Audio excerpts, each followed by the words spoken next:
So we are now live. For those who are watching the YouTube stream after the meeting, skip ahead approximately 10 to 12 minutes and then you'll get to the next session. In the meantime, just be patient. Is it editing these after the fact part?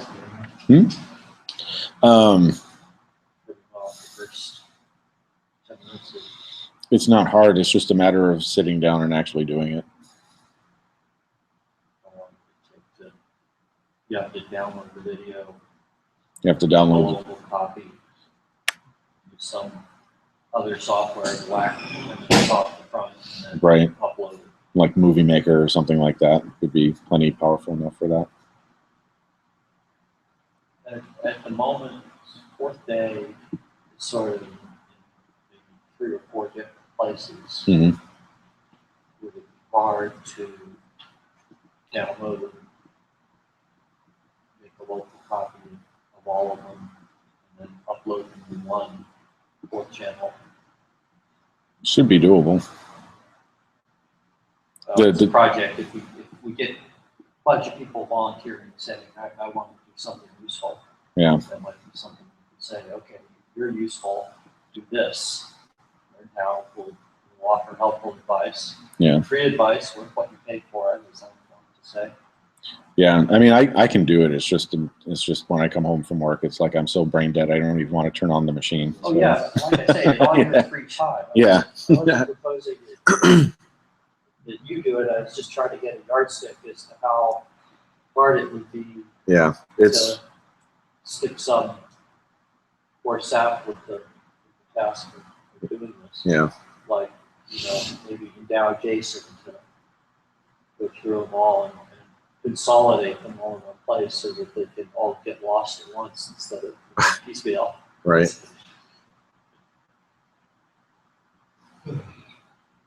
And some of them are on Skip's server on the website. Mm-hmm. I don't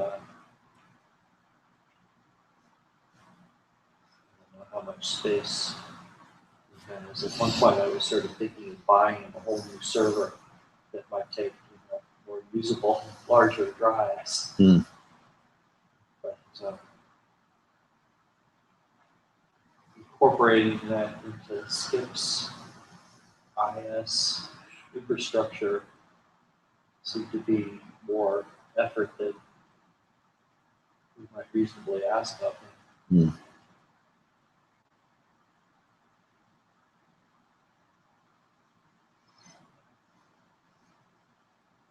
Fortunately, I'm not in that loop.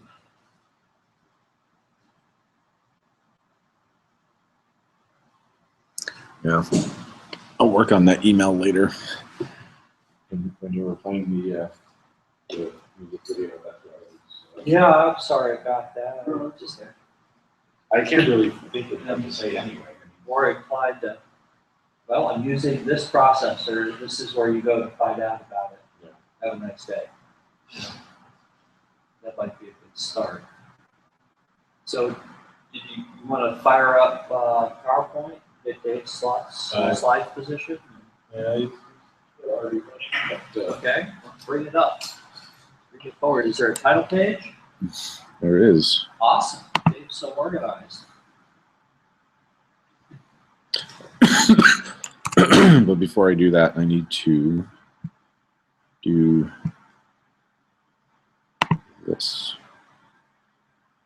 Inception, baby.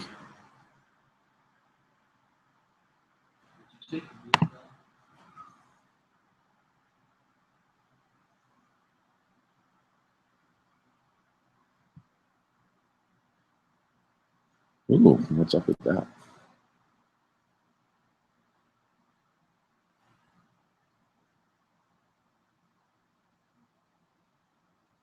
Oh, interesting. That's weird. So now I'm kind of wondering what screen is are people actually seeing?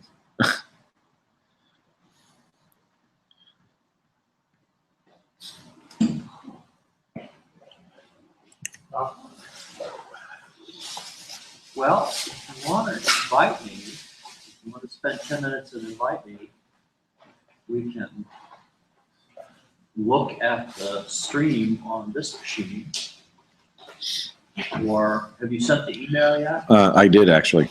Oh, okay. Let me see if I've got it. If I've got it, I can just go to the YouTube and see if it's, how long does it take? A couple minutes? Like 30 30 seconds. I meant to bring them out earlier, but I thought I did not bring them, but my wife told me, no, I stuck them in your backpack. Oh, awesome. Awesome. Wow. Oh, right. Thank you. Wow. Your wife is great shape. Commercials. Wow. His wife Commercial coverage. Wow. Yes. I can tell. Indeed.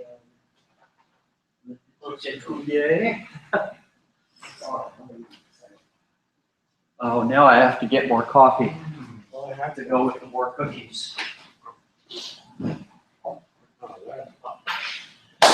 Thank you. Sweet.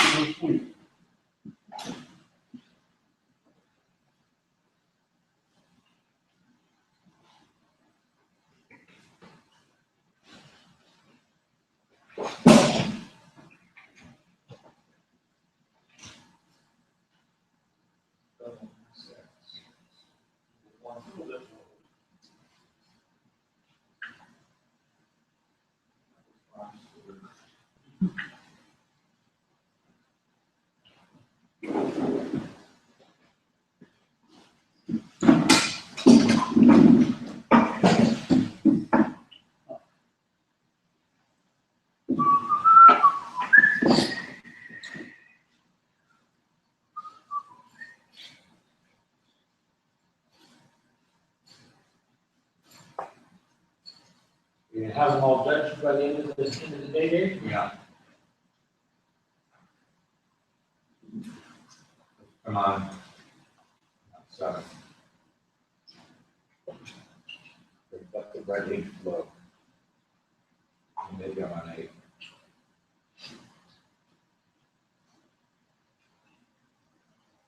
See, that's sort of the trick. You have nice cookies and you bring them. I have nice cookies and I think, I'll keep them at home because I don't want to share. Ooh. Once a year, Trader Joe has these dark chocolate enrobed peppermint JoJo's. And I would buy them all year. My wife bought it. So you're the only one that gets the equals, is that right, Jim? You're not. My wife has the. Neither is your wife, neither is your daughter. My wife doesn't want them. She is one of these folks that actually is more interested in being healthy than in eating. These Then things. your daughters are way off somewhere.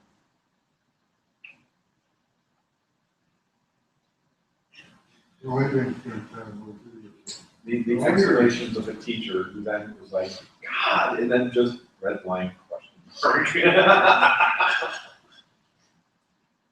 Well, I used to work with a guy that had either a can of spray paint or a red paintbrush. Required size. Yeah. No, these aren't even my students, these are this design competition. Well, this guy was correcting drawings in a large aerospace company's research laboratories. That you don't want to ever mention the name of it. We call them Big Deal Aerospace. Well, I call them the velvet Well, I welvet noticed and There's one on the screen, it is exactly square. Huh. Indeed. I've never seen a monitor with an exactly square screen before. That is a little unusual. Oh, I don't know. Is this like intended to be used as a picture frame or something? I don't know when my wife got this one. Yeah, some old. Yeah, well, old, yeah. It's not even 43. It is. That's almost 1 to 1. Well, there was a time when square pixels were graphics guys. Yeah. One of square pixel.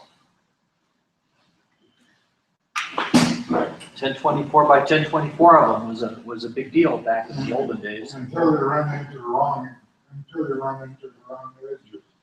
And you get the little juggies.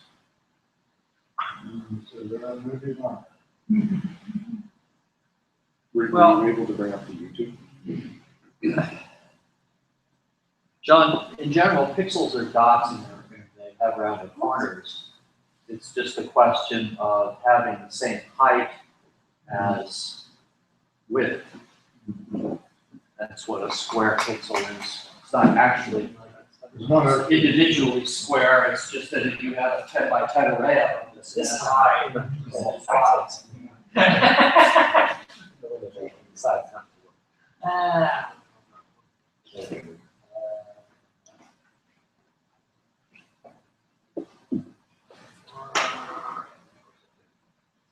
So I still didn't get your message, Sam. So I think that the thing to do is plop Dave in front of the laptop and we'll count down to 1 o'clock and start talking. That's almost one now. Yes, that's what I was saying. We're counting down. That's what I was trying to 4, 3, communicate in my 2, own feeble-minded way. 1. Let's get the show on the road. Right now. That's strange, because I sent it to generalities. Well, as may be. That doesn't mean it's going to arrive at my laptop Yeah. promptly or at all. Those were the old days. It's amazing to me Instantaneous. how people, first of all, assume that they will get your email immediately after you send it, that they will reliably 100% of the time receive your email, and then it gets off into individual people's characteristics about you will read their email and respond to it within the next 2 minutes. Talk about unreasonable expectations. My expectation. I had this woman that I was connected with, and But you're not sitting over there and I'm talking. not up until 1:20. Oh, well, okay then. This first. I thought it was 1 o'clock. Did you rearrange the schedule and you can start talking now? So she reads her emails every 3 weeks, and only reads the last 2 weeks of her. That's what she did to me.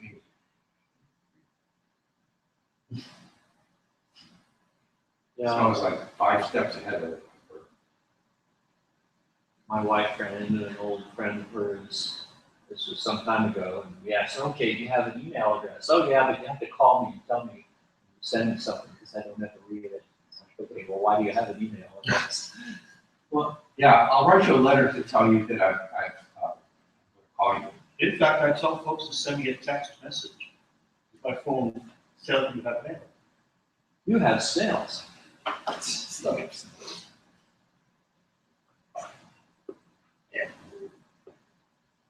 So We could have this like drone delivering escargot. And then it would send you a text message to tell you. Are you gonna do introductions and gossip? Gossip. As the agenda says.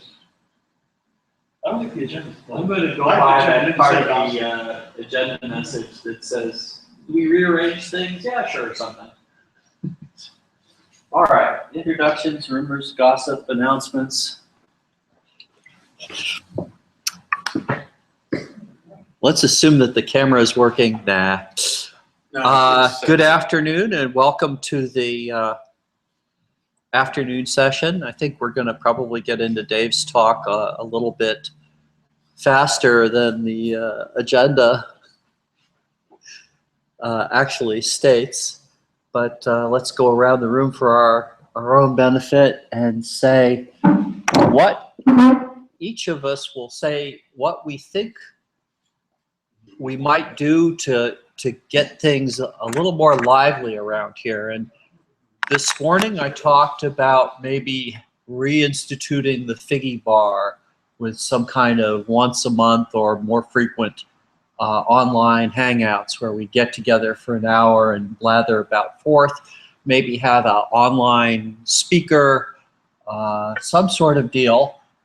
It'll be better than the FIG bar in the idea that the speaker won't have to actually type out his own words as he goes. I remember some of these guys weren't skilled typists.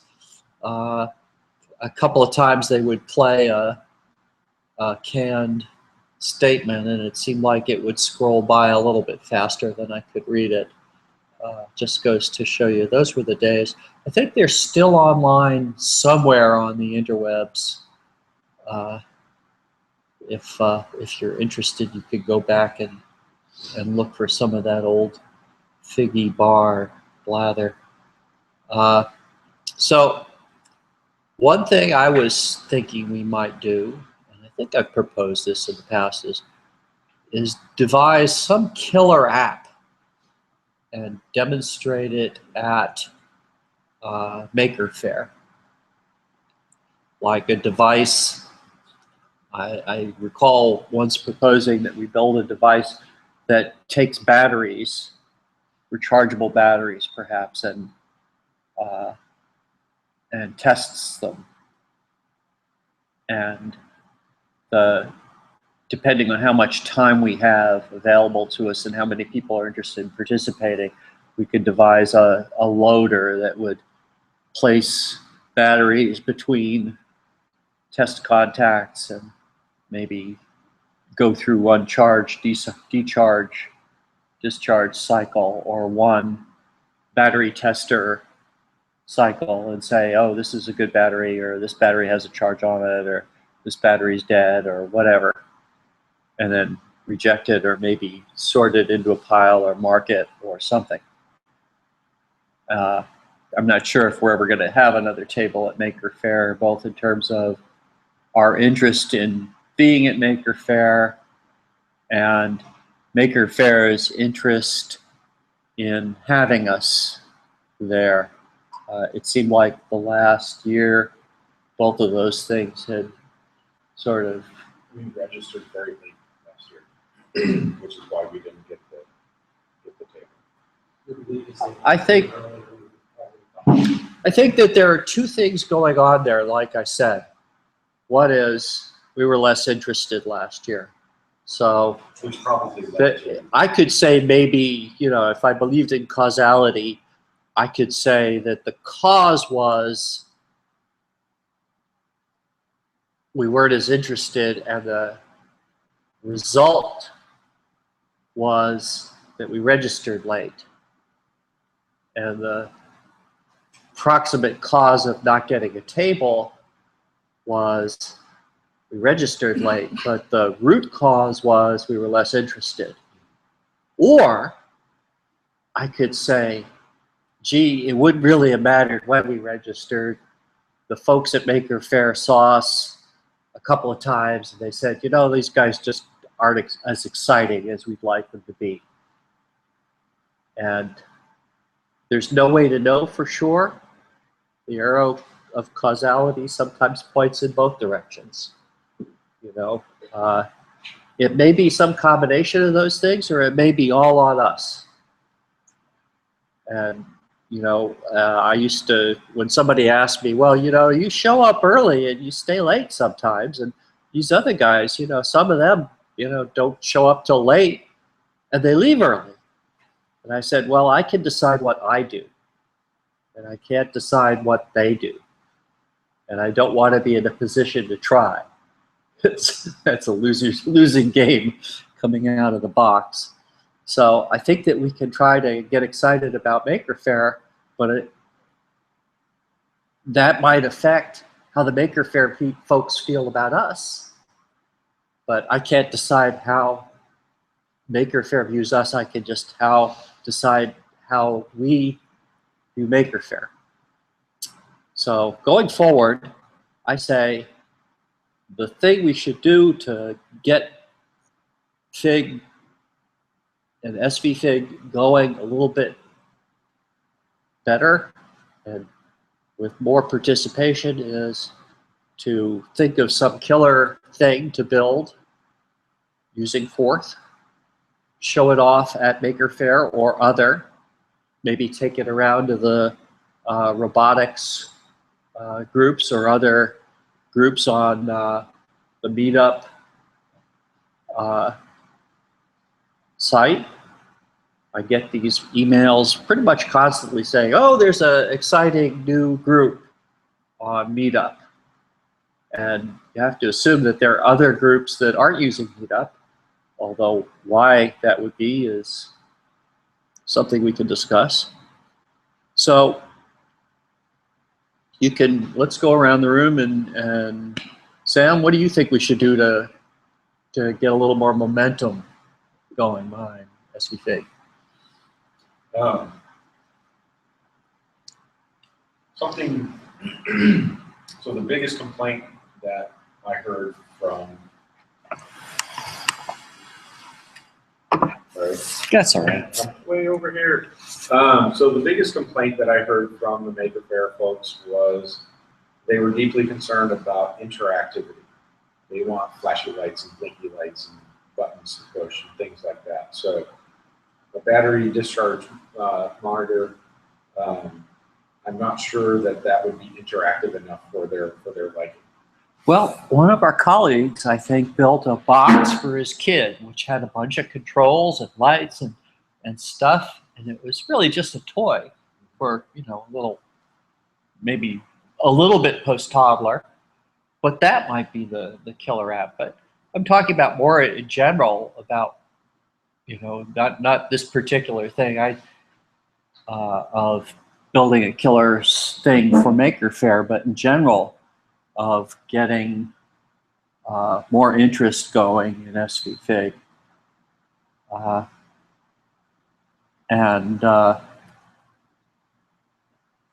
That's an interesting thought about other things we might build. But George, Hi, Kevin. it's your turn. Well, no, it's not, but thank you, Kevin. What's the flashiest thing we can imagine in store? That it may be that the Maker Faire is not our best path. And the idea of robotics, battery checkers are very important for autonomous vehicle affairs.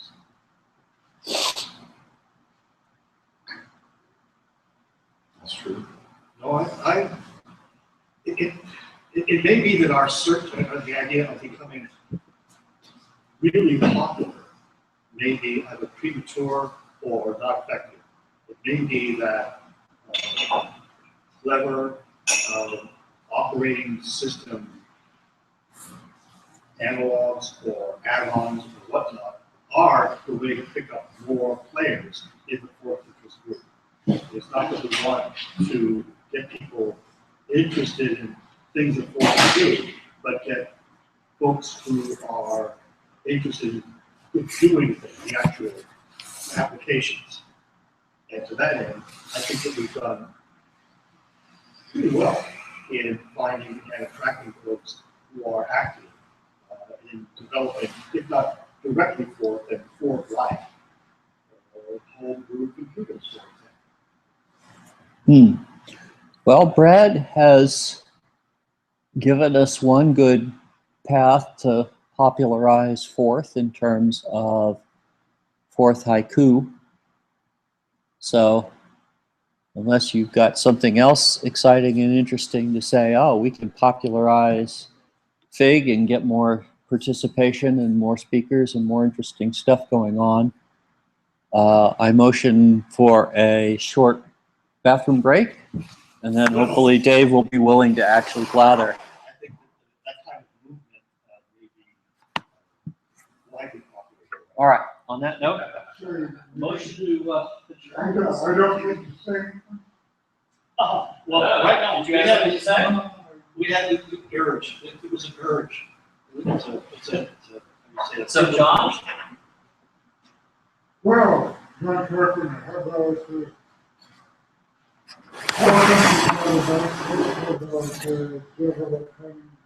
compiled into fourth body? A little bit of extension to that.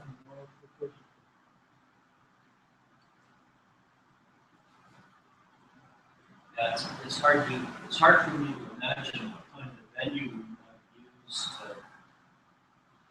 leverage that participation. It's tricky. I feel like it's traditionally heavily tied to role. Probably just in some sense that's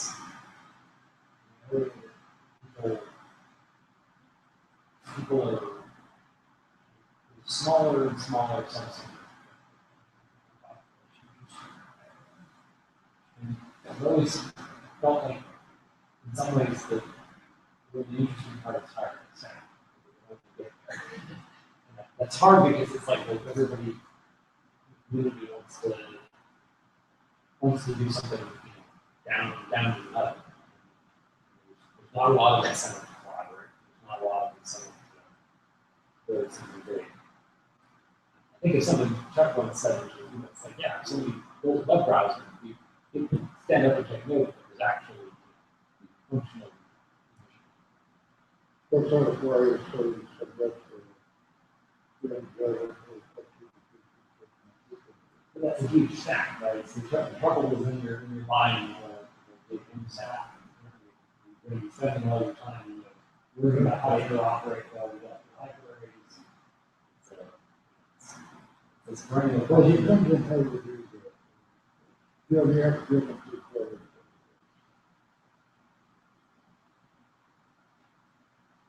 I don't know, I think the The idea is that Java into Fort Myers, that's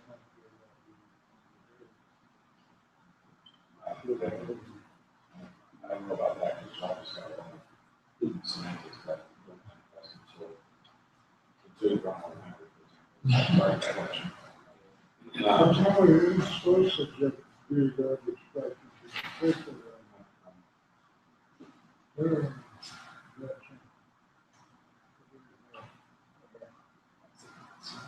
Yeah, I think one thing Michigan said is that Yale,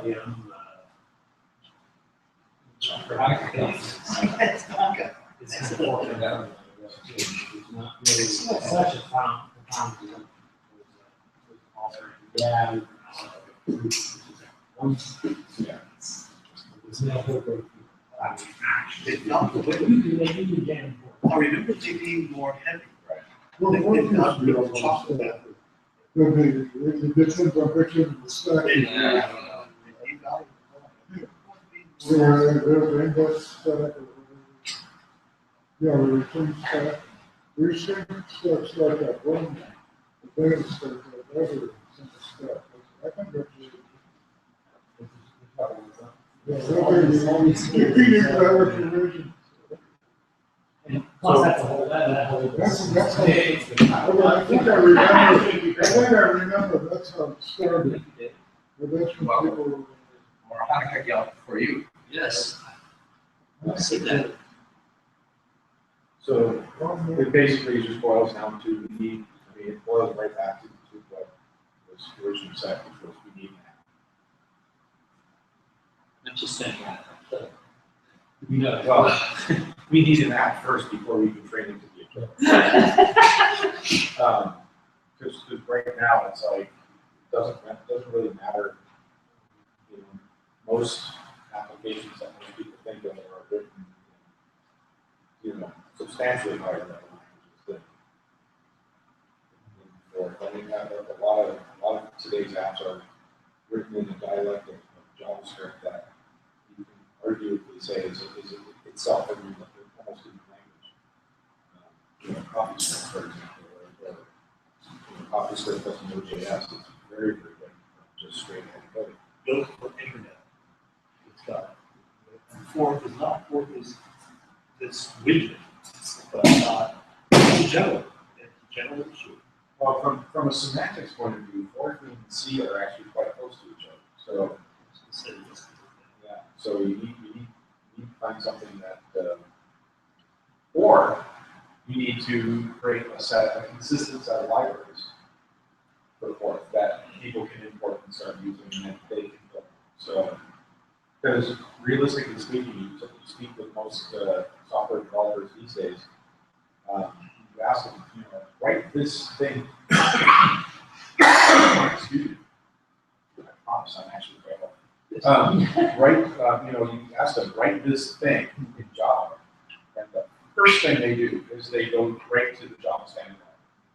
First thing, it's like, you're not actually writing something in Java. It's not realistic. So most people will actually resort to that. And the trouble is the world is close to moving to deep layers of abstraction. Abstraction can be numerous, so like layers of bridging and mismatches, but Yeah. it's not the same thing necessarily. It's not realistic. It's not going to be how much longer Radio Shack is going to be in business anyway. That's right. Radio Shack is reinventing itself, we're going back to its roots, they say.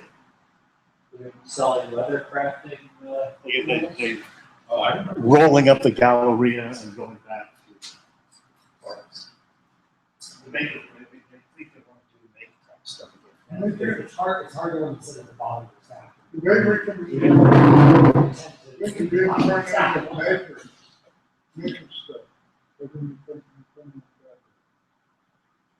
Last time I was at Radio Shack, which it was a while ago, they did have a bunch of Arduino stuff. Ooh. That needs a t-shirt. I think this match there.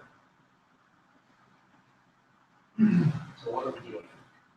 Data's going to get up in the front of the room and blather at That's us a good idea. as soon as Sam tells us how to get the PowerPoint back up on the big screen.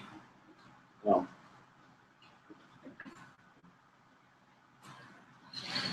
let's see here. First step is to share screen. Oh, that's interesting. Oh, I see. Okay, so screen 2. Yay. Okay. So, Amazing. That's like the Raspberry Pi for something that's ostensibly here. Let's let kids, learn how something works. It's like remarkably opaque. that is exactly why I worked on the Kestrel, because I knew exactly as soon as they said that Broadcom was the provider, I knew right away. It's like it's going to be this huge pile. Yep. How many layers of the drivers and it's just.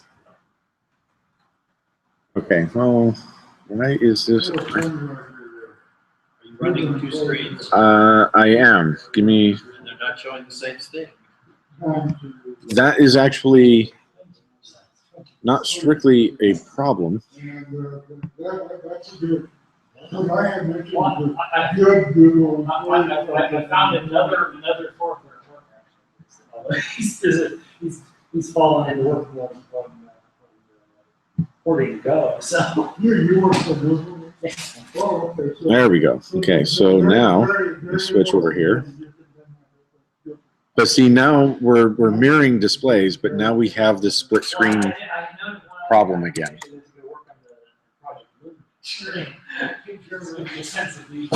Mind frame that What they loon. Loon is these balloons, higher balloons circulating in the southern hemisphere.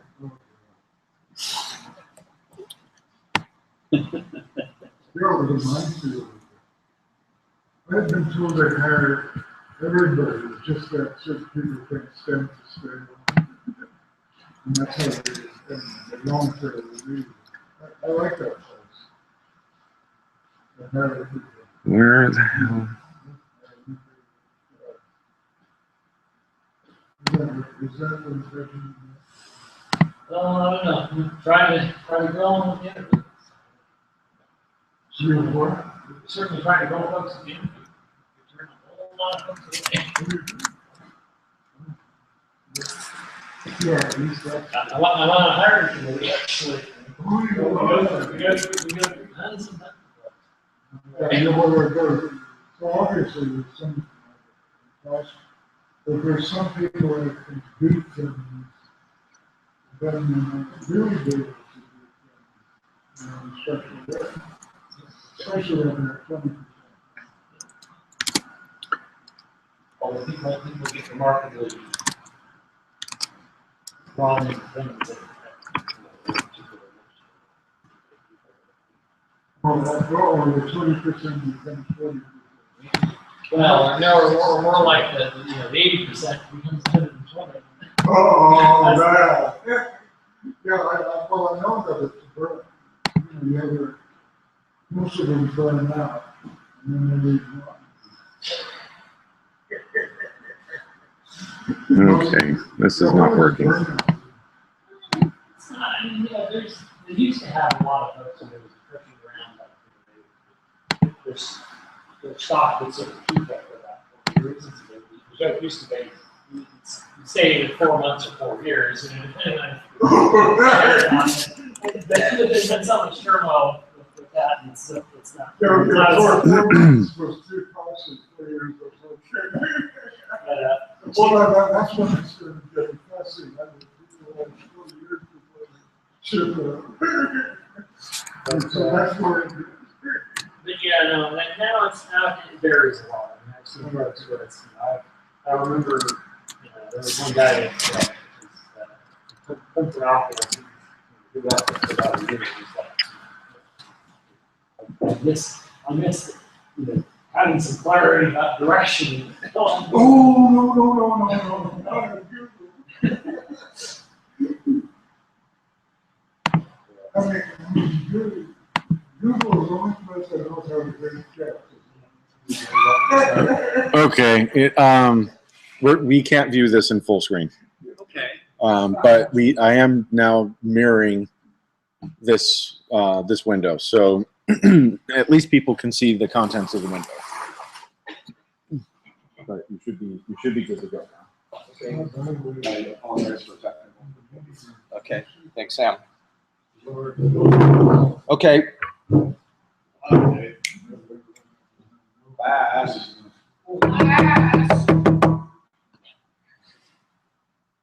Pay attention, you'll be quizzed on this on Friday. Let me know when you're done.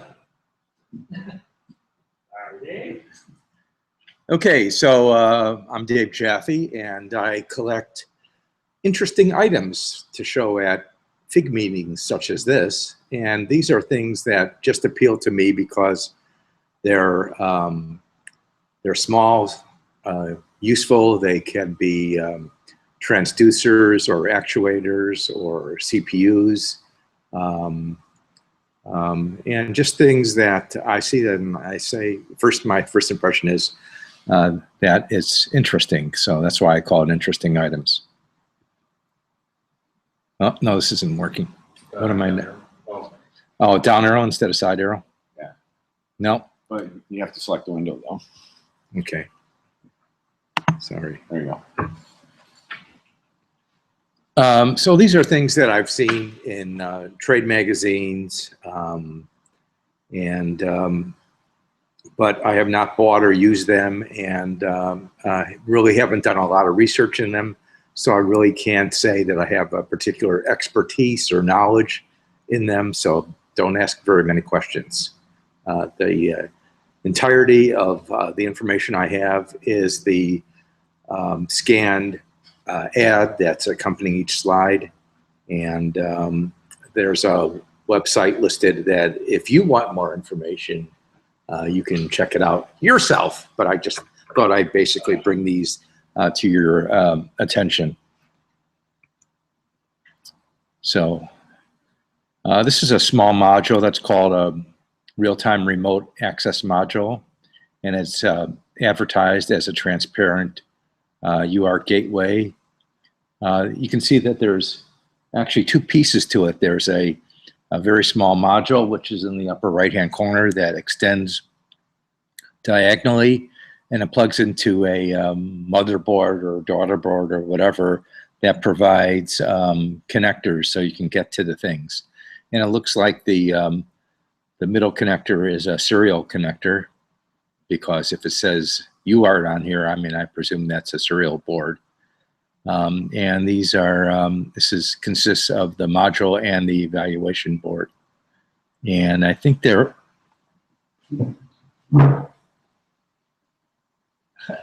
can't quite see how much they, the image of how much they are, but I think they're, under $100.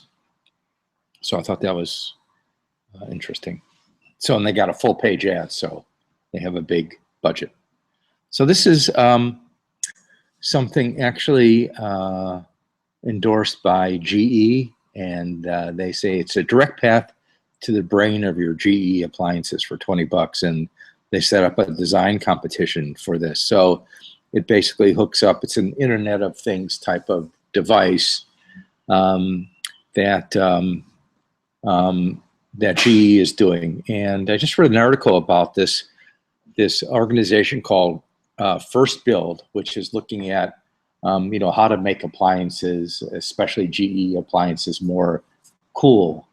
And they think having this kind of connectivity would be a good selling point. So as a way of pursuing that, they have this green bean module, and luckily circuit boards come in green. So I'm not sure if it meant green as far as ecological, or green is for the color or whatever, or maybe just because beans are green. Who knows? I thought this was very clever.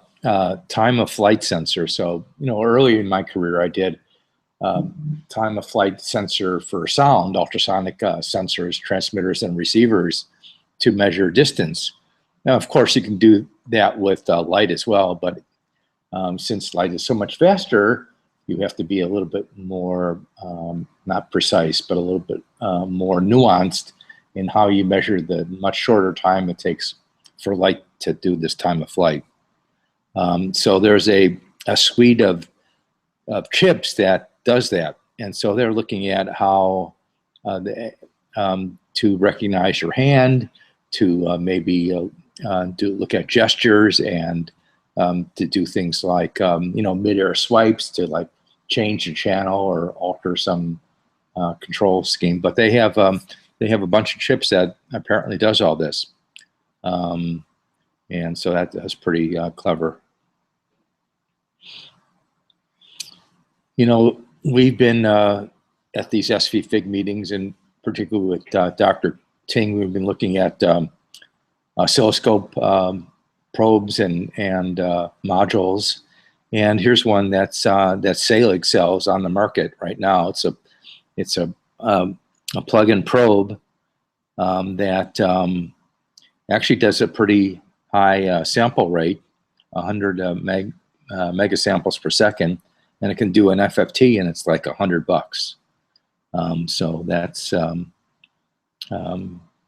seems pretty interesting, and so they're selling them on the market right now.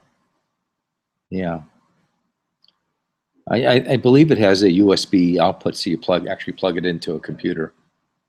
Yeah, that's what it says in the text. Okay, it's hard for me to read that on this tiny screen. So Intel has their own Arduino certified board that they're selling, and I believe it's about like $60. And so they have a developer kit for the Internet of Things. This board has Ethernet on it. It has a micro SD slot for memory. It has USB and has lots of memory chips on it, and will also run this version of Linux. Are you familiar with that version, or have you heard of that version before? I've heard of their core processor that they're using on it, yeah. Oh, okay. I've heard the name Intel Galileo, but I've not seen a picture of it. Right. So one of the reasons I was interested in this is because I have a contact at Intel that I'm working with this year in my course, and over the summer they did a project at Intel where they just decided, hey, we have this technology, and here's this guy in a wheelchair. Let's like instrument the hell out of this wheelchair. So they put in GPS, they put in all sorts of other kinds of sensors and things like that, and just to exercise the board. So they have a project called the Connected Wheelchair Project. So we're working on a project with them for my class. And it's called, I decided to call it the Out of Control Wheelchair Project, where it would sense when the user like falls forward and can't, get back up because of limited upper torso strength in the muscles, or sometimes, a person might fall out of a wheelchair if they hit a bump or something. And so those are the kinds of things you want to report and communicate to somebody who might, come and help them. They actually have a doohickey that you could stick on your bike helmet, Uh-huh. and it communicates with your cell phone over Bluetooth. And if you're in a crash, it calls for help. Oh, that's great. I wasn't aware of that. Yeah. Yeah. Well, it doesn't appear there's an accelerometer on the board, but I'm sure you can, hook something up because it's an Arduino certified. It means it has the A to D pins and stuff, and so you can, put in a shield that would have that stuff on it. So the interesting thing that the folks from Galileo said, from Intel said when they were working on the project, is every wheelchair user has some horror story about getting into a situation where they needed help and there was nobody around. So that's the basis for this project. So in my course, they've offered this project, and we offer to supply a board to the students who want to work on it. The other thing that was curious is, these guys that I'm dealing with are up in the Seattle area, and I asked them, well, are you going to be down in the area? Maybe you can be on Skype and pitch the project to the class. And he says, no, I'll just reserve our commuter jet and come down to do this pitch. So that was pretty interesting that he was just able to do that. Yeah, he'll come down for like an afternoon and stuff, and then fly back up. So they must be doing pretty good. Yeah. Always interested in ultrasonic sensors, and this appears to be a new one. These look pretty powerful, range up to 6 meters. So that's like 19 feet. 6 yards. Yep. Well, a little bit longer.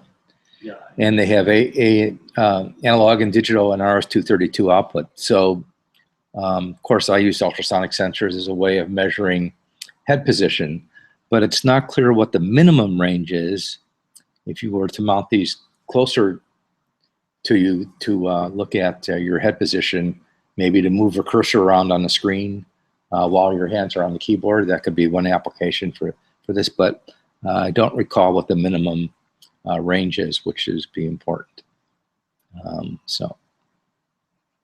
But this looks like a new design and a new company. And the fact that it's all integrated, everything's ready to go, and you have a choice of outputs to make it very desirable. No, Carlo Gavazzi has been around for a long time. Are they? Mostly built like industrial controls. Yeah, I haven't seen these particular sensors before, so. Okay. This is an ARM-based microcontroller, and the interesting thing here that caught my attention is that there's several forms that it comes in. It comes in this little square board, but it also comes in these 6-sided hexagon that all seem to plug together. It's ARM-based, has RAM and flash, Ethernet, and there's a kit available so you can do things with them. I'm not sure what each part does, but it's just interesting that it can hook up in this manner. Not sure I have a whole lot to say about all these things other than the way that it appealed to me, because it had a different form factor. Okay, here's an ARM computer on a module. So this is really tiny. It's a this looks like it has the pin out like a memory module would have, and it has enough capacity on it to run an embedded Linux system on it. So those things are appeal to me because of their small size.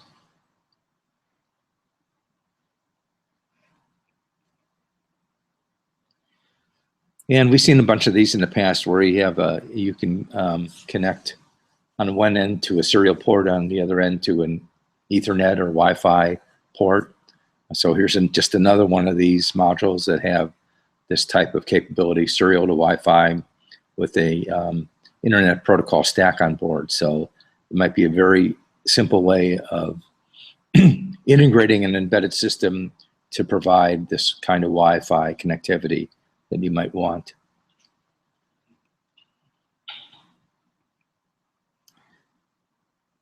So in the past, I've reported on these tiny microphones on a chip. Most of them have been audio-based. This one actually responds to higher frequencies.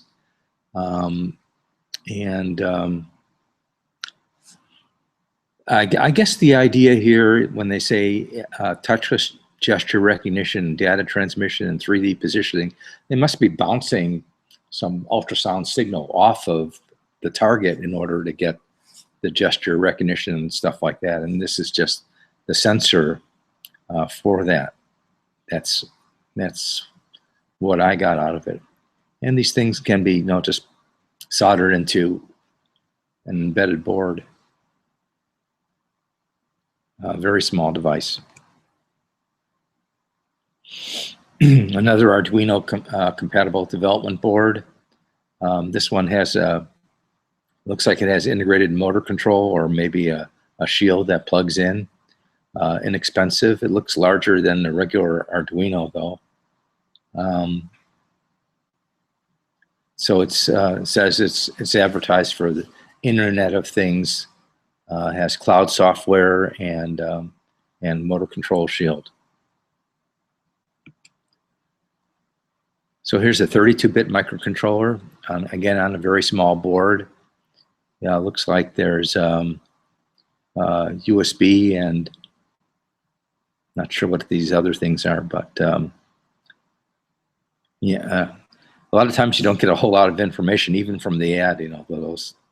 It's hard to pick up exactly what it is, but it just appealed to me because it was small.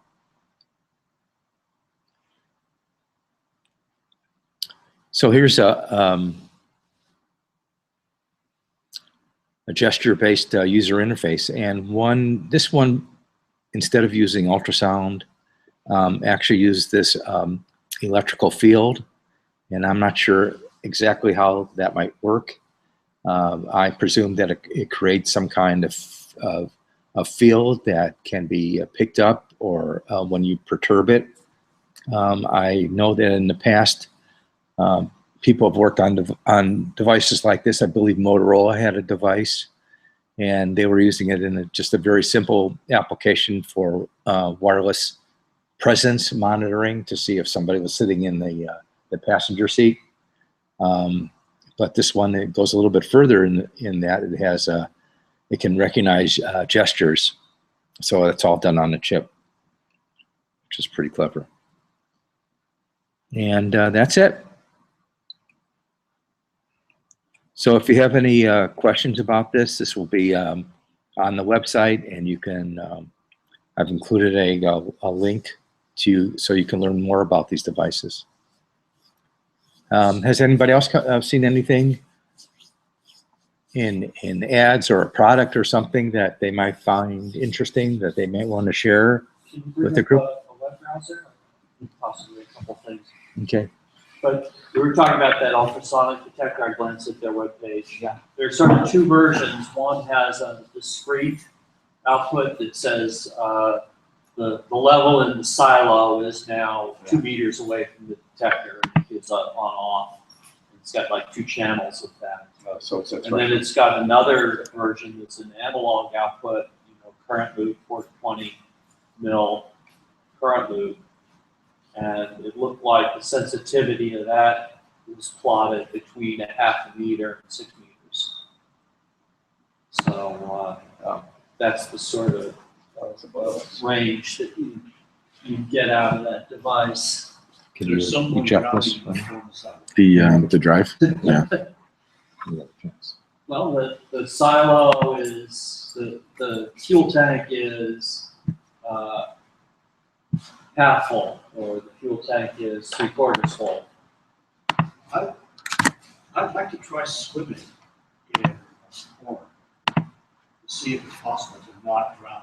Because apparently, you're heavier than corn, and corn is really slippery, and you will die. Okay. alongside it. So, I think MythBusters did a similar thing, but instead of corn, they used what's the non-Newtonian fluid that they make from corn? Cornstarch. Thank you. And yeah, he drowned. he went under. Right, but did he try? Did he try some kind of stroke? Okay. Yeah. Yeah. Which is funny because you hit it, and it becomes temporarily solid. You gotta find a way to hit it. Yeah. Pull up slow, kick down fast. Yeah, exactly. Didn't Mythbusters do a swimming in? That's what I'm talking about. But I don't think it was. Deja vu! I have tasted this mustard before. You say, did they raise? Did you? There was no way of rescuing them. Okay, let me reshare. Is this gonna be the whole screen now? Awesome.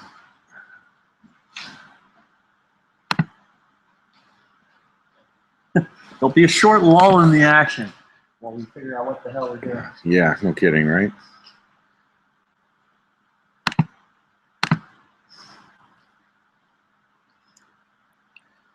Okay.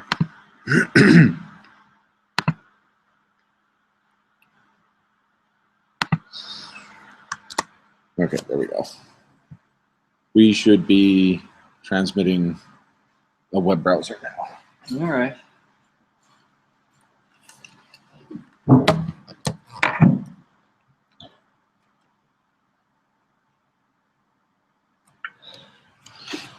So let's see what we got here.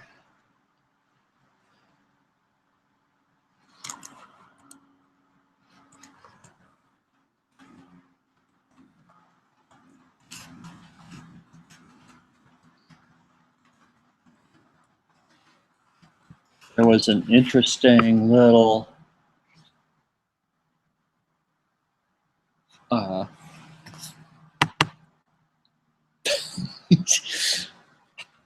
story on the radio about the NORAD Santa tracker and the colonel that started it, and they managed to find his kids and got them to tell about the story of how NORAD came to be tracking Santa every year.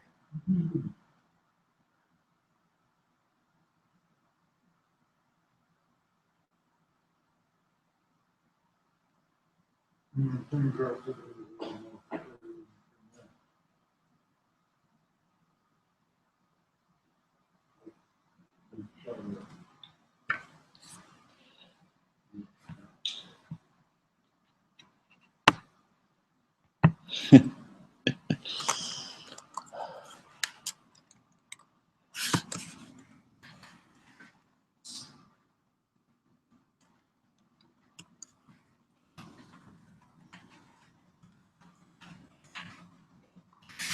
So most of the fluorescent bulbs are what, T40s in the fixtures in your kitchen, or at least in my kitchen. And they're kind of, maybe more than an inch in diameter. They're sort of this size.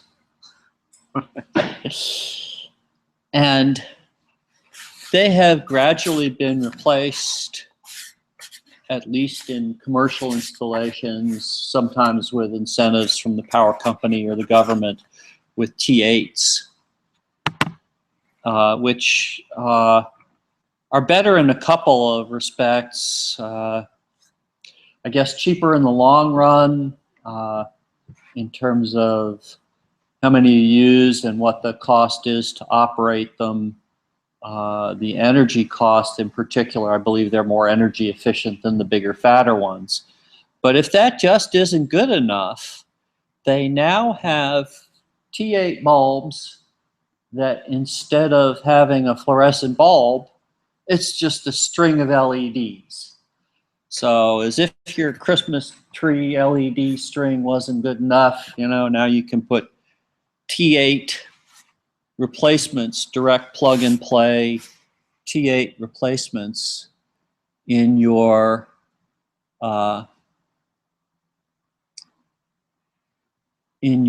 fixture and have LED lighting in your kitchen without diddling around with putting up power supplies and plumbing it up and involving electricians or trying to remember to go out to the breaker and turn it off while you're rewiring it or something. I don't know. How do you rewire the lights in your kitchen? I mean, it's dark in there. All right. Wear gloves. No, that's, oh man. You know I was gonna say, I used to know a person who would work on electrical work in homes. And he would always wear gloves when doing it. But the thing that he would do is to test to see if the circuit was hot, he'd take the glove off, lick his fingers, and be like, "Yep, that's hot." yes, we've got a methodology for that now. We have this device. Yeah. This is a little line current detector. You hold it up to your 115 volt wall plug and it turns red. Lights up, turns red, says, oh, this breaker's on. I better go turn it off before I take it apart. They're also useful when you've got a string of Christmas lights that are wired in series. You could just follow along and find out where the voltage stops, and that's downstream of the dead bulb. And the great thing about that is that they thought this was such a great idea. They actually have this device built into a little pistol grip thing. It has a little spark generator that will sometimes weld the shunt in a dead bulb that's also got a broken shunt, which I think is just a hoot. You're supposed to hook this thing up and spark it 30 times, and maybe it'll weld that one. Otherwise, you're out there with the beeper trying to find where the current stops. And it'll also test bulbs and fuses. So it's got a little continuity tester thingy. If I knew how to use this machine. You can actually use the starter from a barbecue to do that. Or you could pay $20 at Home Depot and buy the darn thing. So that's a little seasonal, as unprepared as I am. The story of my life. All right. Unfortunately, I've got a big honkin'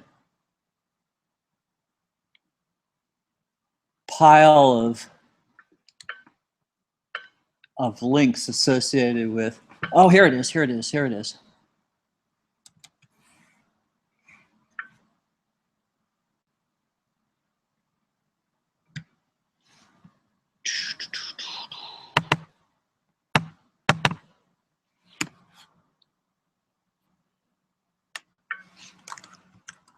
There are no mouse keys on this mouse pad.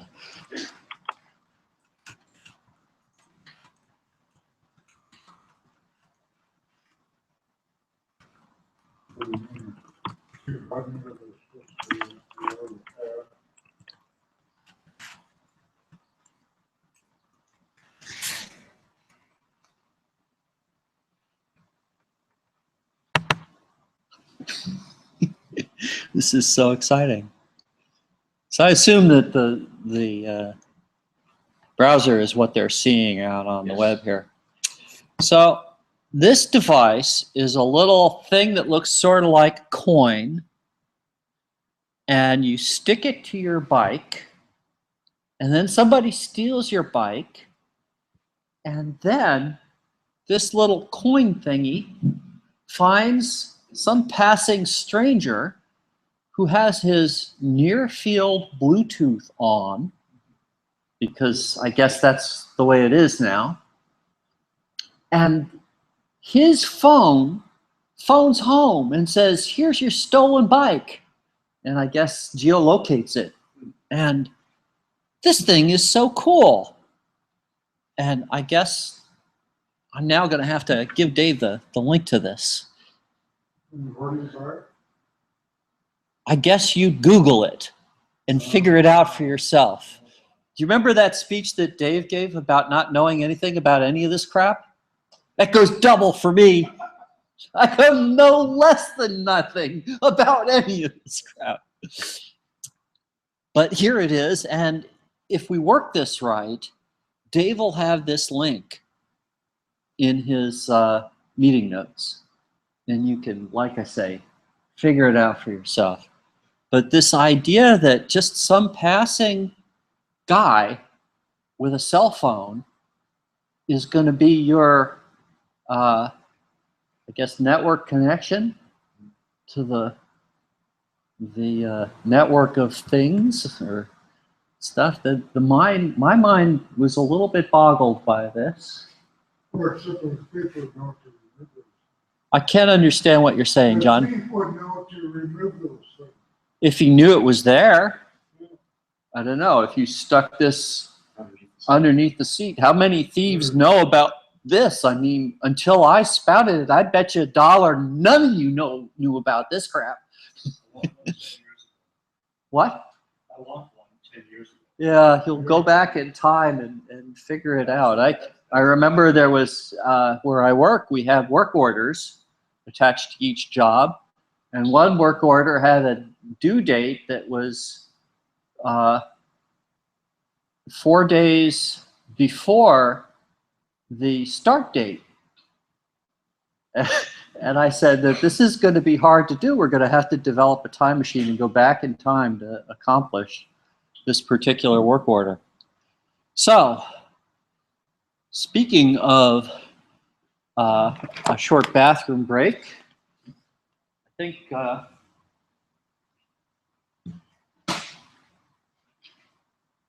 I'm sort of wondering how much more of this we want to do today. Due to unforeseen largesse on Sam's part, we have a webcast going. I'm not sure we have a lot of content to talk about. I was hoping Brad might, maybe give us 10 minutes on the subject of his Raspberry Pi. See if he can drive the screen. Just a little curious. Yeah, that'd be totally awesome, but we'd like to leave this connected just so we can take pictures of what he's doing and have the microphone. Yeah, we can do that. And why don't we take a few minutes bathroom break, and then we'll come back and Brad will talk about Raspberry Pi. In fact, in the meantime, what I'll do is, because you asked about one of the links, I'll pull this up. So this is the architecture, instruction set architecture that I'm using for the Kestrel. It is, I'm using a 64-bit variant of this. It is pronounced RISC-V, as it says here. But if you scroll around the website, there's a bunch of information that they have. They have a blog which is not too well formatted, but the information is there. So if you can just scroll around this, you'll find some interesting documentation on it. Like, for example, there's a video that one of the inventors gave that's kind of interesting. They have a RISC-V specific Stack Overflow section now. A lot of people are wondering why not build on OpenRISC. They gave an explanation on that. RISC-V related articles that have been published. Yeah, I mean, there's just all sorts of cool pieces of information here about their dry stone benchmarking, and Yeah, the RISC-V analysis by Adaptiva founder, and it goes on. They've got some older posts. They also have mailing lists that you can subscribe to. They've got some interesting things that you can download. Mostly, I'm interested in the documentation, and this thing is churning here. But what'll eventually happen? Oh, there we go. Is you'll see a PDF of the user mode specification. Eventually, they're going to get the supervisor mode stuff nailed down, but for now, the user mode stuff is finished, and that's all I really need. And so you can scroll around this and read up on the various things about it. So yeah, I just thought I would throw this on here while other people are off on their bathroom break. And I will leave this up here until we're ready, and then I'll transition over. Readiness is one of those things may take a long time. Yeah, so they called it a workshop. Sorry, I thought it was in sounds like arts.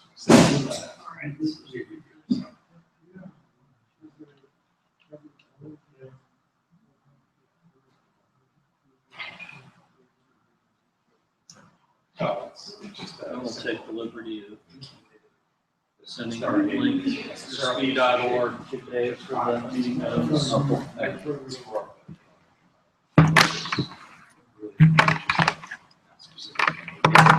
So we went 10 years ago. We had floppy disks. Now we've got floppy keyboards. Indeed. Let's see. So guys, we're gonna kill the video here temporarily because we're gonna switch monitors. But you should. Just can I just connect? Yeah. Go ahead. Let's see. Alternate spigot will work. I think maybe about a half an hour of this, and then we'll just adjourn, and I will dash over to the pavilion.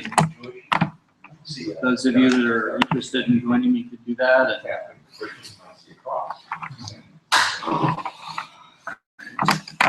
Let's see if this thing will actually come up on here.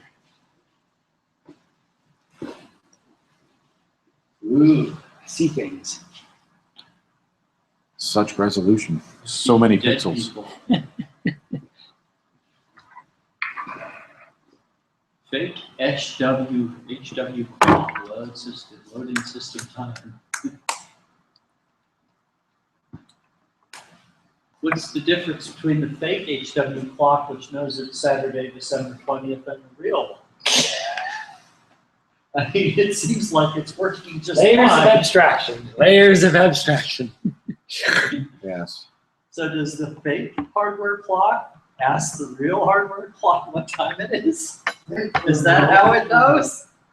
That's hardware always. I mean, I've always thought of myself as a fake program chair.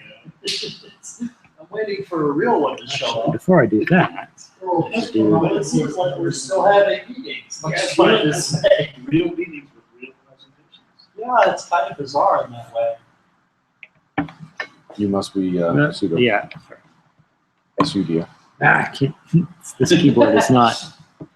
Do you remember the XKCD SUDO cartoon? That was Yes. great. Make me a sandwich. Poof, you're a sandwich. Do the full down.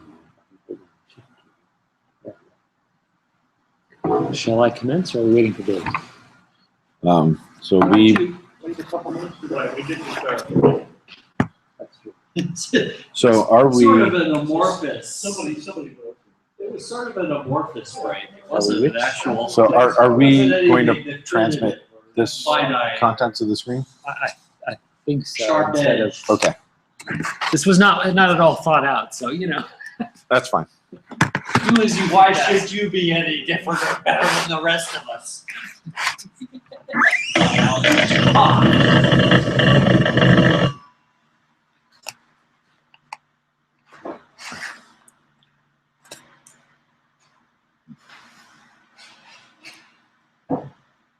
Focus isn't all that great, but So you're saying you're a little blurry? I'm a little drunk. Okay. Shall we then? When speaking, you may want to speak towards this direction. All right, so I'm going to do an impromptu talk on Raspberry Pi. I decided, that Kevin's awesome prompt to actually acquire one because, people talk of them and such, so why not? And let me, as far as the cable will take it, actually I'll just Why don't we just take this over sneaky. Ooh.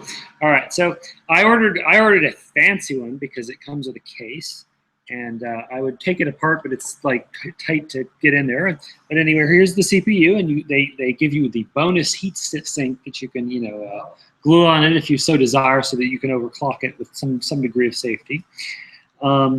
It has all sorts of fun ports. It's got a USB port that doubles as a power port. It has, I assume that's a headphone jack of some sort. It has an HDMI jack. It has 4 USB ports. This particular kit, it's called a Cana kit or something. Comes with a Cana with a C or a K? With a C, yeah, CANAKIT. Comes with a Wi-Fi dongle, and then I've attached a keyboard, which, by the way, I just picked up this fun floppy keyboard at Fry's. I don't recommend them for their typing, but it's cute in the sense that you can fold it up. For $12, what could go wrong? You get what you pay for. Internally, there's a bunch of plumbing to hook up other fun whatnot, including ostensibly some sort of interconnect for a camera. I have not explored any of these things. So, what kind of interface is the interface? A bunch of pins. I have no idea. There also is a set of general purpose I/O pins on it, and there's pins to just drive some sort of display. I believe there's actually a particular canonical display that you can order that is the redundant thing if you don't want to drive HDMI. For the purpose of connecting it to the VGA display, I also have a converter to VGA. So this, when you first power it, and the other fun thing is it comes with an eensy SD card, micro, mini, whatever the heck SD cards, tiny little chart of thing to lose. But anyways, it's an 8 gig thing. About 2 gigs of it are a recovery partition. It boots up to this on the first boot, and it has the main thing it has is Raspberry, some Debian, Debian, and then there's Arch Linux and a bunch of others. These are fairly cut down ones. There's also a variation of Raspberry where it just boots up to scratch.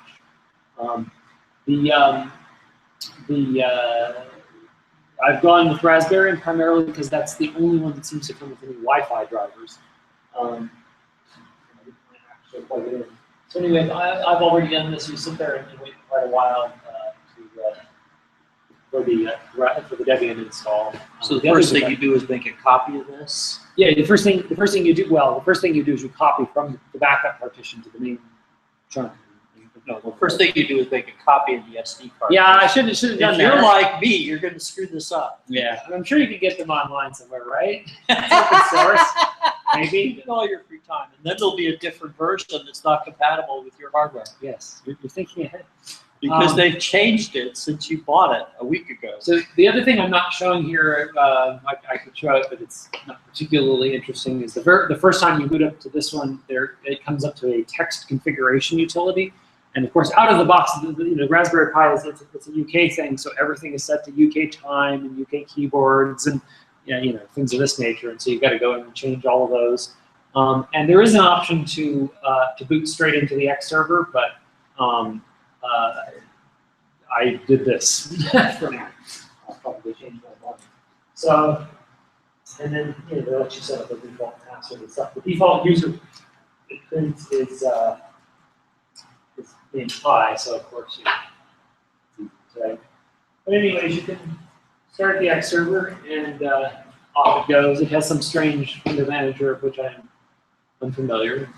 I actually got myself into a semi-bricked state by trying to install a different window manager. So I recommend that if you do to play around with that. One of the options in the configuration utility that comes up is, do you want to bind Control-Alt backspace to kill the X server? Because if you don't do that, and it comes up to a dead X server, you have nothing you can do. I would highly recommend that. There's the Wi-Fi config is a little bit goofy.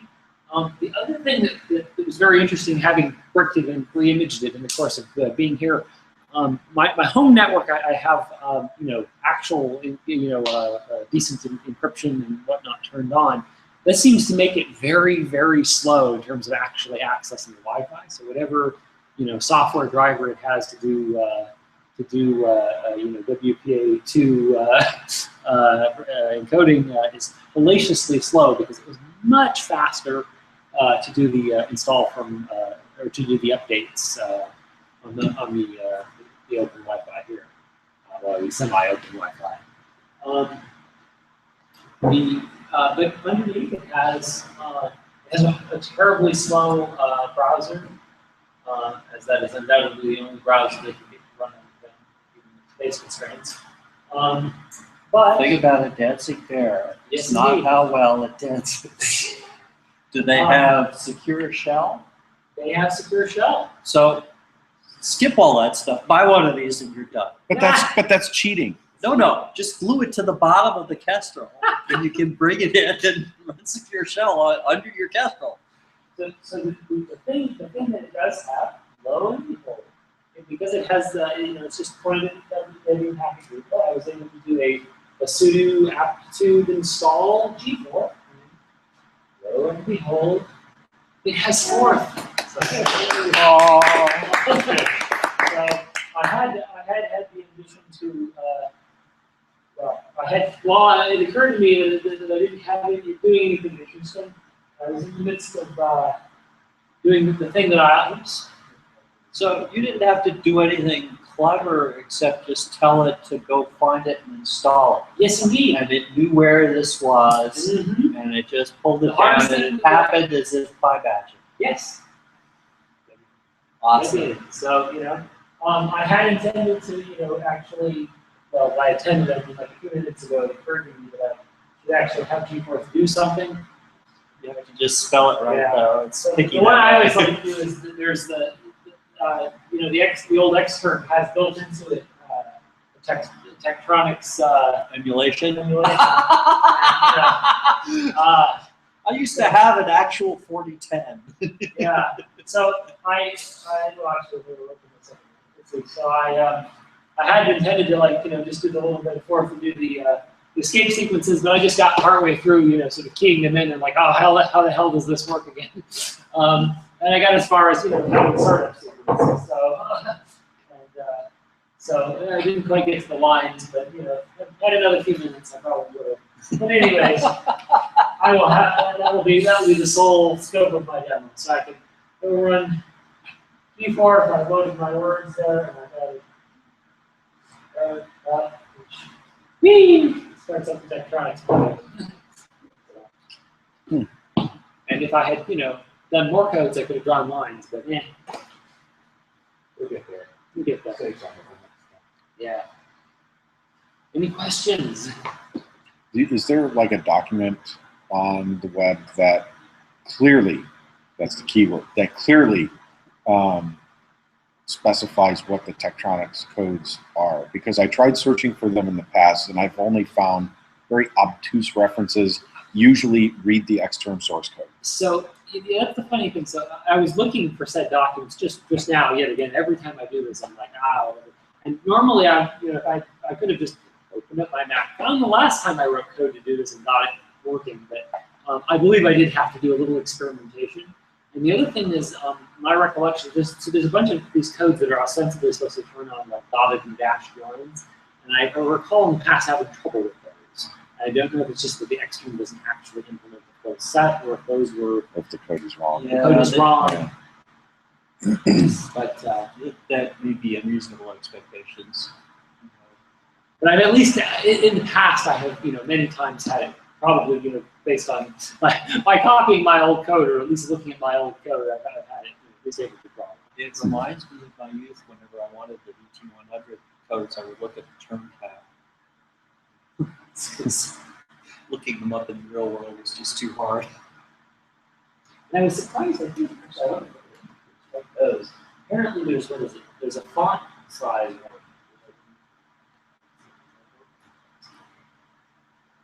And I might be able to put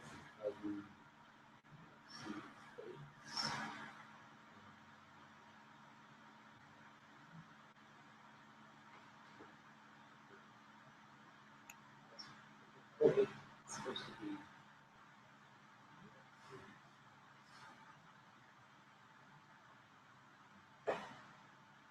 Oh, there it is. Dot single quote. Oh, Oh, but it is a smaller font though. but did I actually manage to?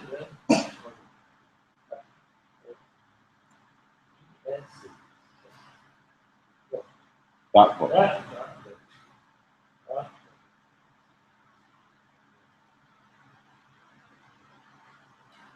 Now you're bigger again. Not bigger again. Okay, well I didn't.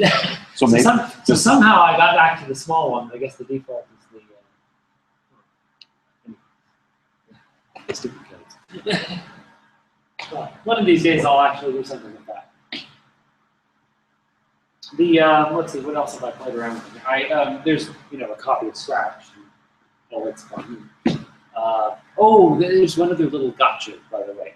It comes with a copy of Mathematica of some sort installed, which represents a sizable fraction of the footprint in the default image. And when we first do an update, it wants to download that, which takes a sizable amount of time. And so the very first thing that I discovered was if you don't want to wait for an hour to download it, remove it. So unless you desperately need Mathematica on a device that is, actually I should show the web browser just to give you a sense of how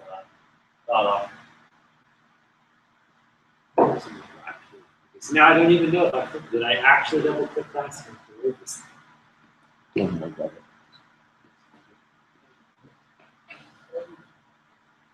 There you go. No, because I before you moved, it just came up. There it goes. Okay.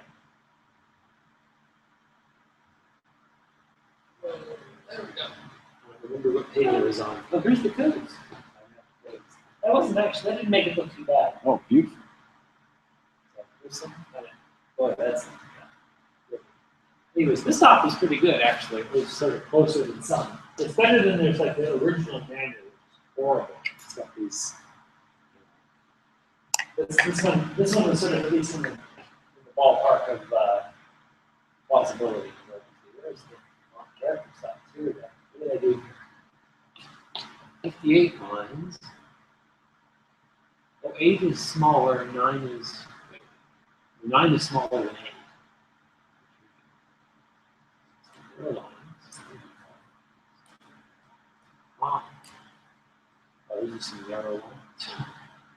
It seems pretty arbitrary. It does. What does it say on the URL after docs? When you scroll that over for the notes, for the meeting notes. UT3XX. Oh, there's a draft last time. You can widen that out. That's fine.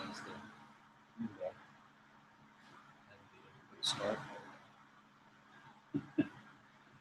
So where was I? UT3XX hyphen GT slash. Yeah, it's a very sluggish machine. I mean, just everything feels horrible.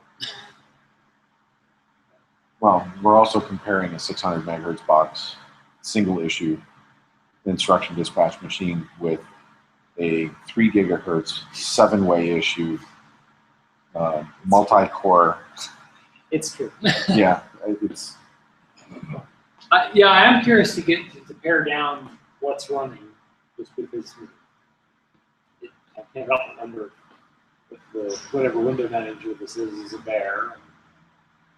I'd like giving an extra. It's hard to see it. This appears to be a, Watch the latency. No, state that is awesome. yeah, Oh, yeah. it appears to be GNOME 3, actually. Sorry, which? GNOME 3. Oh, you think it's going to be? I think it is the most recent. Gin mode, yeah. Gin. That's, Graphics that's, input. that's the mode you switch into when you can't debug anything. So Kevin, you've actually used one of these Tektronix displays, the actual. With real Tektronix coal-fired 4010, yes. Okay. Right. I've only seen, YouTube Emulations thereof. videos. Yeah, emulations there. So it's actually pretty neat, there's one model that you could draw lines on the screen and build up a figure or something. It's a green phosphor. We had one that had a magnetic tape as storage. It was one of those big. Am I remembering correctly, there were hard copy devices? Or is that? Yeah, you could hook a Versatech up to your Tektronix and just read the screen and put it out on the printer. Yeah, I also had some box like for that.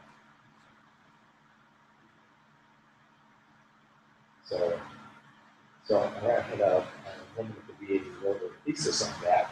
And I used that parallel port as a way of getting it off that machine and onto another machine, onto a CPM machine.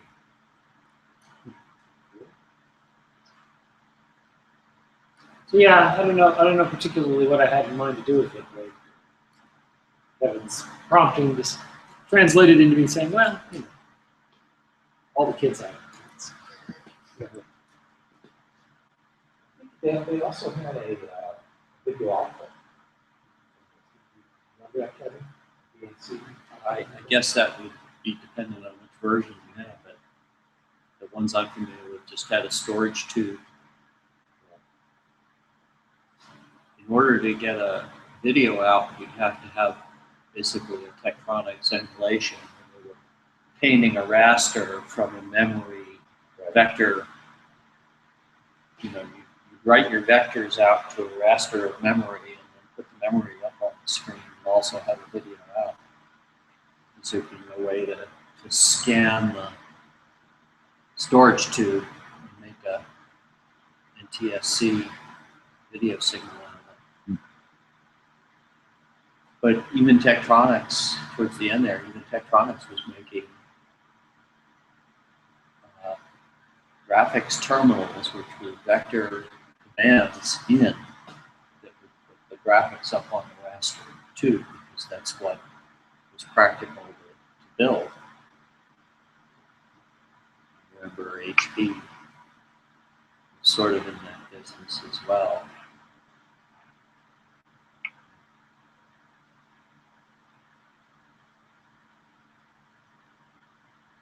Yeah, I remember a few years back finding at some repository in various artwork.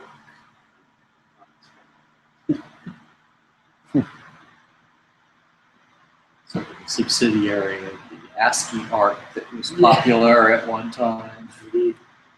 And in my correct understanding that on the actual, at least in the video I'd seen, was the actual displays that you could kind of play games with, whether you would hit a section with full intensity.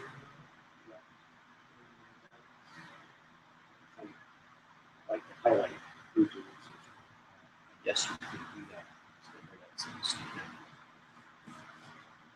I was just glad that I didn't have to drop each individual pixel on a line. I just said, this is one end, this is the other, get over it. Sure. Well, I'm glad it can drive the screen. If I feel like it serves a purpose, I might do slides on it next time, although honestly, I've yet to think of what that would presuppose there's something useful to do with it. I'm not sure I want to. I don't know. I might try to do something simple with it. But is it really something you want to use for your desktop machine and run open office and your browser and all that stuff? I think it's more of a embedded. It is sort of thing. shocking to me that the sales pitch on these is to target education, because it's like, on the one hand, it's a very deep stack of stuff for somebody to come at from nothing. I mean, unless their goal is to boot it from scratch, it's even that's pretty terrible. You know, I put a couple of figures in Scratch, and it's more than about 5 things moving around, and it can't keep up. So Yeah. it's surprising how many decades have gone by where having 5 sprites moving around is apparently a hard thing. I mean, granted, they're bigger and more colorful and whatever. Well, you got to remember too. Scratch is the dialect of small talk, I believe. It's a dialect of squeak small talk, Yes. which is an interpreted byte-coded VM Mm-hmm. running on a processor that's single issue and runs at 600 megahertz. Has no 2D acceleration. Yeah, there's. I mean, basically. A lot of penalty in there. So basically, what we're seeing is a computer running on an ARM-based processor, but in every other way is essentially an Atari ST.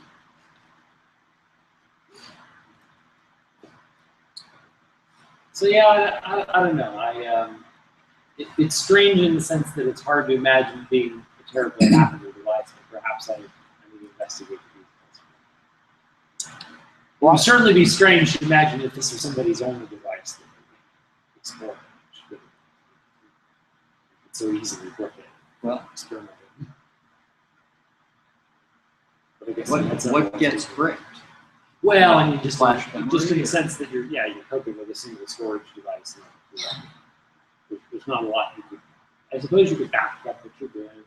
But if you made a copy of that SD card, maybe you could unbrick yourself just by plugging in your copy.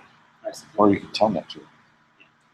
Or SSH to it. Yeah, that's the other thing that's a little unnerving. Is it sounds like it out of the box it brings up an SSH server by default. There's some chatter that apparently it does keygen, but keygen has not a lot of entropy, so Yeah. you don't get the best keys in the world.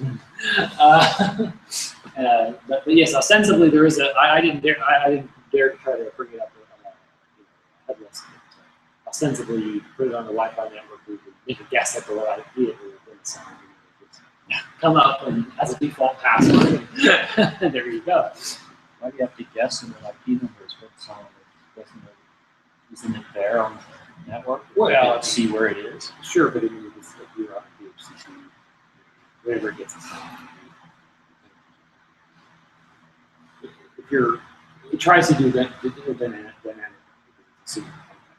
Okay, so if it does a dynamic one, then I'm here and I can scan the local network and say, oh, there's something. Well, there it is. Yeah, we've got access to the I don't know you need the router per se. You could go ping Isn't there a Linux utility that will list all of the local nodes on a given segment? I know I downloaded one for Windows. Well, Yeah, Windows there's 2 hard is drives networking crashed. protocol and stuff for broadcasts. I don't know. Sam, do you know TCP? Is there a way to sort of just ping everybody? Well, that's what it does, I think. But To find out which hosts are there for the just ping everybody in the subnet. you can do you can try to do a broadcast ICMP thing, but which is essentially how DHCP works. But if that doesn't work, then you don't have any other choice except to ping address by address. So it's a large. So if you brought it up on some large, if it's on one with there's only 256 possibilities, that's one thing. Yeah, the Windows one, there's some standard way it does a broadcast. Let you find everybody. That's a different. Well, the Windows utility that I'm talking about is a lot like the Linux utility. I think just what it does is it goes out, gives every address in one segment. It's like 256 things later, it says, okay, here's a list of all the things. I used to use this to find where the printer had wound up, or where my daughter's machine was when it was bedtime. Son's machine was bedtime, and I thought, shut down there. So the first step was to look up their IP address. It's possible that maybe Nmap might have that capability, but I don't know for sure because Nmap it tries to hit all the ports. With a single. Yeah.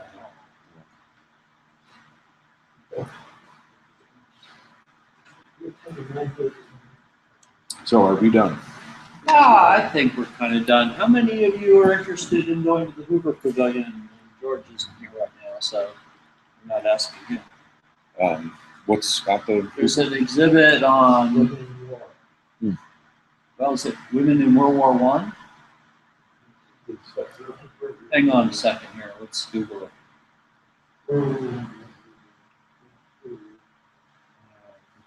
Registration choices. Well, everybody, it looks like we're going to be ending early today, so thank you for watching. Apologize for the technical issues today. Happy holidays, thank you. I will terminate this broadcast now, and we'll see you next month, or maybe, we'll see.